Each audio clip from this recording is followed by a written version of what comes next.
ഇന്ന് തന്നെ ഡൗൺലോഡ് ചെയ്യൂ. കാണൂ നിങ്ങളുടെ ഫേവറേറ്റ് ഷോസ്.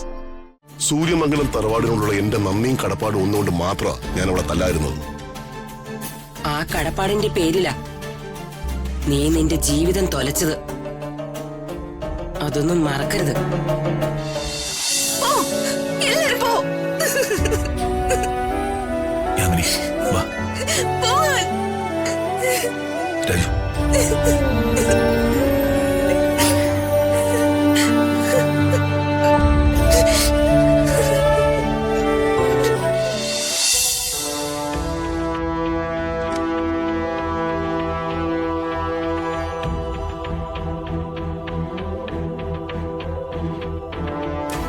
ഇവന്റെ മനസ്സ് കലങ്ങി ഉരുകയാ.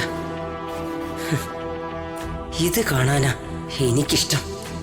അച്ഛനെയും മകളെയും തമ്മിൽ കീരിയും പാമ്പും പോലെ ആക്കാനല്ലേ ഞാൻ ഈ വേലകളും തന്ത്രങ്ങളും ഒക്കെ മെനഞ്ഞത്. എന്നാലും അത് ഏറ്റു. രണ്ടും തമ്മിൽ കൂട്ടിമുട്ടിയ അടി വീഴുന്ന മട്ടിലാക്കി.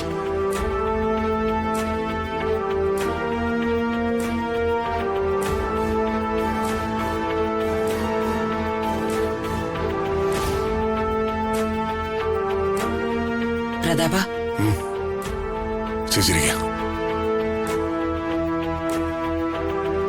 നീ വല്ലാണ്ട് വിഷമിക്കുകയല്ലേ? മനസ്സിനെ എങ്ങനെയിട്ട് ഒരുക്കല്ലേ പ്രതാപ? നിനക്കെന്തെങ്കിലും പറ്റിപ്പോയാ? വിഷമിക്കാതെ എങ്ങനെ ഇരിക്കും ചേച്ചി?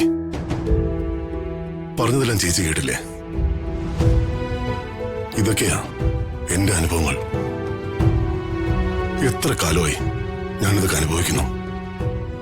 പോട്ടെ പ്രതാപ, നീ ക്ഷമിക്കേ. നീ ഒത്തിരി ക്ഷമിച്ചതും സഹിച്ചതും ഒക്കെ അല്ലേ? ഇനി എന്നെ കൊണ്ട് സഹിക്കാനൊന്നും പറ്റില്ല ചേച്ചി. സത്യം പറഞ്ഞ പൊതുജനങ്ങളുടെ മുമ്പിൽ ഞാൻ ഒന്നാമതൊരു ആക്ടറാ. ജീവിതത്തിൽ ഒരു പ്രശ്നമില്ല എന്ന മനുഷ്യന്റെ മട്ടിൽ ചിരിച്ചും രസിച്ചും അവരോട് ഇടപെടുന്നു.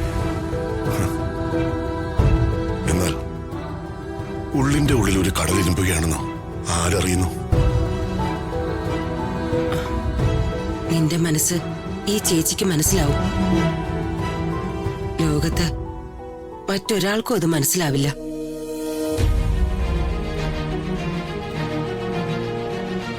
മകളോടുള്ള വാത്സല്യവും സ്നേഹവും ആ ചാപ്റ്റർ ഞാൻ ക്ലോസ് ചെയ്തു. സ്നേഹം കാണിച്ചതൊക്കെ എനിക്ക് പറ്റിയ തെറ്റാ. അവളെ ഒരു പേപ്പട്ടിയെ പോലെ നീ വെറുക്കണം. അതല്ലേ എന്റെ ആഗ്രഹം.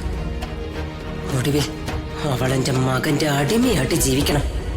അത് കണ്ടേ ഈ അംബികയുടെ ജന്മം തീരൂ.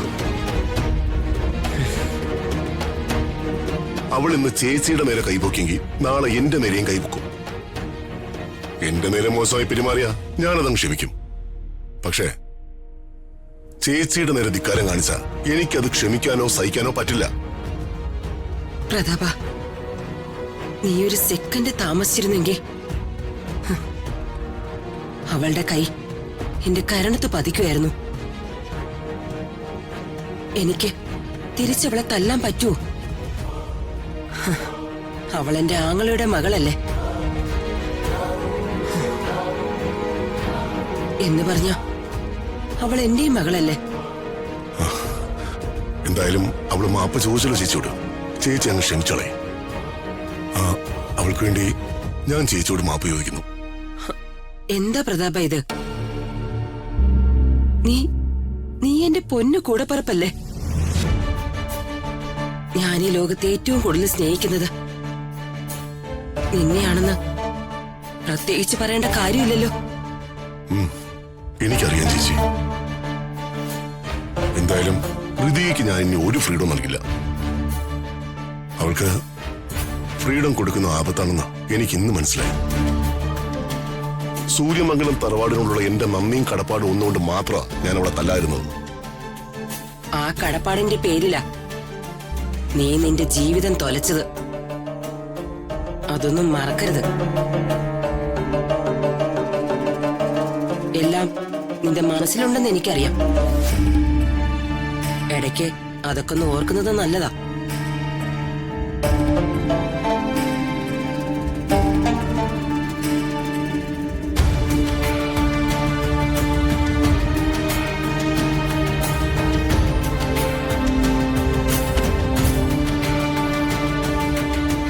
എത്ര പെട്ടെന്നാ വീടിന്റെ സമാധാനം പോയത്. ഇതിനൊക്കെ കാരണക്കാരി ചേച്ചി ഒറ്റ ഒരുത്തിയ. നമുക്ക് എന്ത് ചെയ്യാൻ പറ്റും ശേഖരേട്ടാ? അവര് ഋതുമോളോട് ഇങ്ങനെയൊക്കെ പെരുമാറുന്നത് ശരിയാണോ? എത്ര നാളായി ആ കുട്ടി ഇതൊക്കെ സഹിക്കുന്നു? ഏട്ടൻ അംബിക ചേച്ചി പറയുന്നല്ലേ കേക്കൂ. എന്ത് ചെയ്യാനാ?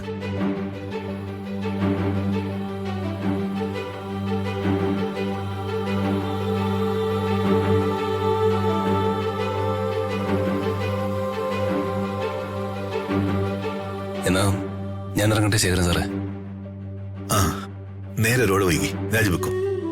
ആ, ഋതിക മേഡം നല്ല വാശിയില്ല. കുറച്ചു സമയം കഴിഞ്ഞ് മുറിയിലേക്ക് ചെന്നാ മതി. ശരി രാജു. അല്പനേരം ഒറ്റയ്ക്കിരിക്കുമ്പോ ആ ദേഷ്യം മാറും. സാറും ആകെ ദേഷ്യപ്പെട്ടിരിക്കുക. എന്നാലും രാത്രി അത്താഴം കഴിക്കാൻ വിളിക്കാതിരിക്കരുത്. ഇല്ല രാജു, വിളിക്കാതിരിക്കില്ല. രാജി ടെൻഷനൊന്നും ആവണ്ട, ഞങ്ങളത് മാനേജ് ചെയ്തോളാം. രാജു പോയിട്ട് വാ. പോയിട്ട് വാ രാജു. ശരി, ഞാൻ പോയിട്ട് അതിരാവിലെ വരാം.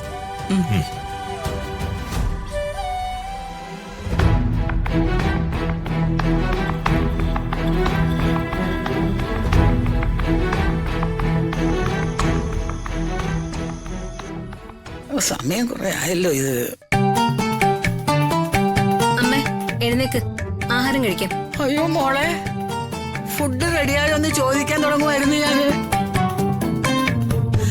കൃത്യം 7:30 എനിക്ക് ഫുഡ് കഴിക്കണം. അത് ഇന്നോ ഇന്നലെ തുടങ്ങിയ ശീലമല്ല, പണ്ട് മുതലേ അങ്ങനെ. പിന്നെ അത്താഴം കഴിച്ചു കഴിഞ്ഞാൽ ഉടനെ എനിക്ക് കഴിക്കാൻ 1-2 പഴം കൂടെ വേണം. ആപ്പിളോ പേരക്കയോ എന്തായാലും വിരോധമില്ല. ഈശ്വരാ, ഈ സാധനം ഇവിടെ മുടിപ്പിക്കാനായിട്ട് ഇറങ്ങിയതാണോ? എന്താടി? ഏയ് ഒന്നുമില്ല. നീ ഏതോ പറയുന്നത് പോലെ തോന്നി. ഏയ് ഞാനൊന്നും പറഞ്ഞില്ല. നീ ഇപ്പൊ പറഞ്ഞാലും എനിക്കൊരു കുഴപ്പമില്ല. ആ അമ്മ വാ.